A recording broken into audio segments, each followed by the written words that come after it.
here's what the creationists do about the facts. First thing they'll do, they'll say it's just microevolution. Now, I teach evolution. All right? I never talk about macroevolution because, in fact, macroevolution are one and the same thing. Give enough time, you can turn anything into anything. Yeah, it's true. It's true. All right. It's proven. You got the fossil record. It shows all the steps.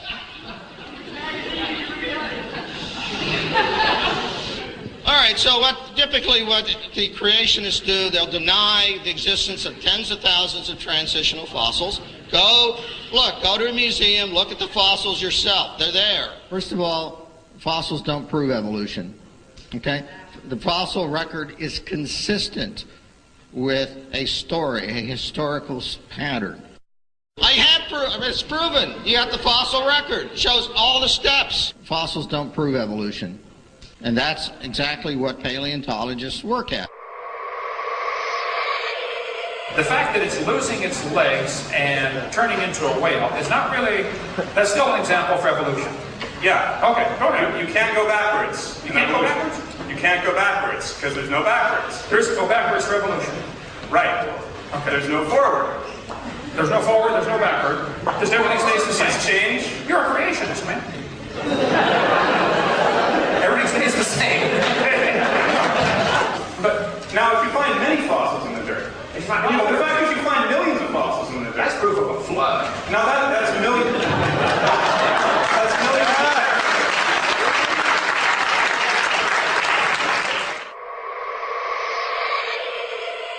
We have a very good set of bones saved from fossil records showing that the whales evolved through a long period of time from animals that were on land to animals that are in the water. We have that evidence. And to say we don't have it or to say that we're lying is disingenuous to this audience. I don't know if I can help if you can't get this, but no fossils count as evidence for evolution. Well, first place, there's not enough to tell what it is. Secondly, you don't know that that is the ancestor of anybody. You don't know that that animal had any kids that lived. It is absolutely impossible to use any fossils at all as evidence for evolution. And anybody that's telling you fossils are evidence for evolution, you talk about voodoo science, that is it, folks, okay? We know these bones produce something other than their kind. Even though no animal today can do this, these bones were able to do it. That's absolute voodoo science. That's a good word. I got to use that one from now on. I appreciate that, okay? And if those bones don't have dates on them, they don't come with a little tag saying this one evolved into this one. All you do is put your preconceived evolutionary imagination idea on top of these fossils that are found. Fossils don't mean anything as far as evolution is concerned. We don't need them. We got all the evidence we need to prove evolution without fossils. Forget fossils. They just aren't important. What's important is DNA. We have a very good set of bones saved from fossil records showing that the whales evolved through a long period of time from animals that were on land to animals that are in the water. Fossils don't mean anything as far as evolution is concerned. We don't need them. And to say that we're lying is disingenuous to this audience. And evolution, regardless of what Dr. Hovind says, is very much a part of that tradition. We are constantly revising. Tradition? You don't have to trust tradition. I mean, come on, there's different traditions all over the world.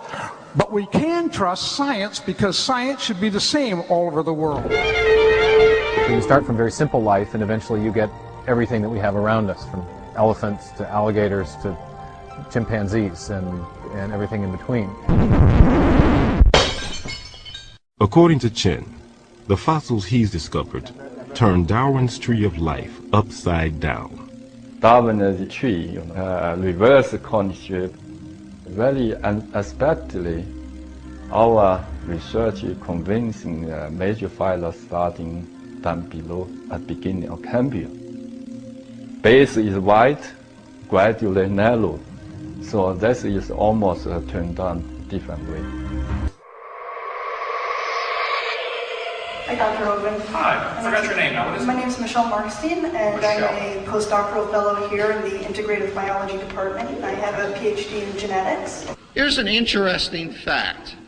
If you take and look at what's inside that banana and those dogs, they're awfully similar. Now, do you believe dogs are related to bananas? Ultimately, yes. Ultimately, yes. Okay. You're saying, as a postdoctoral fellow. There you go. But you don't need to say doctor in front of my name. Okay. I'm pretty secure about it. If God decided to use the mechanism of evolution to create human beings, you look nervous. To say that was a bad thing to do it. It's okay. You know why I'm nervous? Because I don't have the rhetorical skills that you do. No. I am winning this argument because I'm right. No, I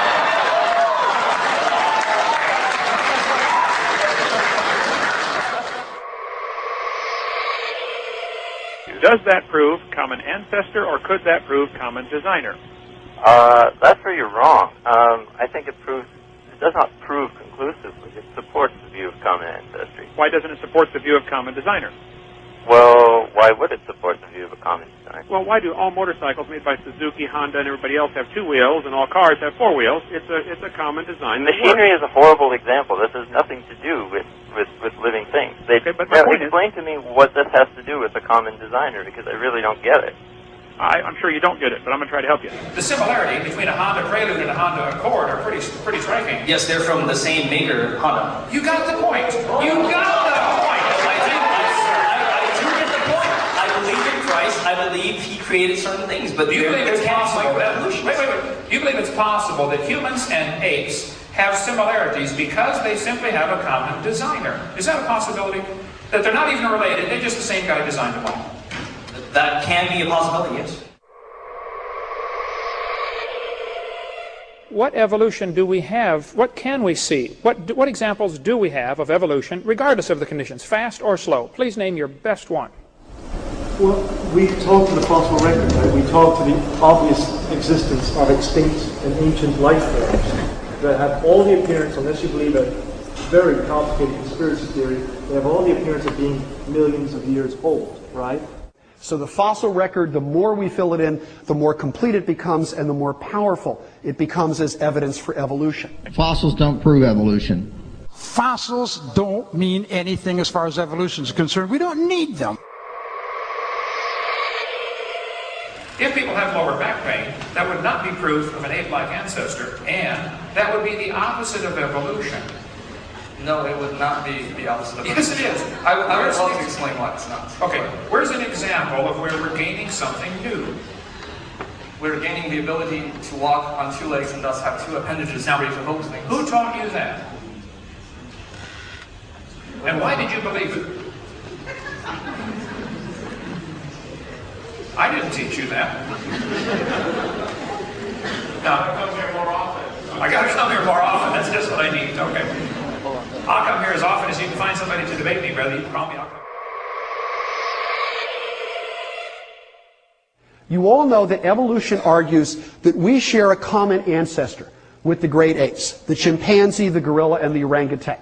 Well, if that's true, there should be genetic similarities, and in fact there are. So we have 46, they all have 48. That's very interesting. I would say I believe in a designer, but you know what? I don't believe in a deceptive one. I don't believe in one who would do this to try to fool us. And therefore, I think this is authentic, and it tells us something about our ancestry. Number of chromosomes is an interesting study. It is indeed true that chimps have 48, humans have 46. Tobacco also has 48.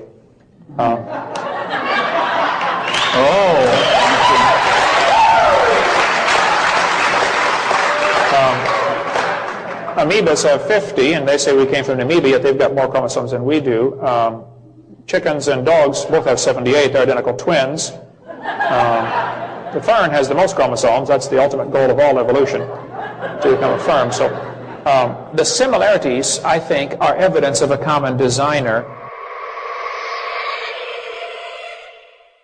We haven't absolutely proved it yet. We haven't absolutely proved anything. I ask you, don't believe me. You don't have to believe me. You don't have to believe him. You don't have to trust authorities. I would encourage you students to open your mind just a little bit and think about possibly, it could be, just like when people were taught the earth was flat and later they found out, oops, that's wrong. And somebody taught, oh, well, big rocks fall faster than little rocks because Aristotle says so. That was taught for 2,000 years, and it's wrong. And some of you are being taught in this university that you evolved from a rock 4.6 billion years ago.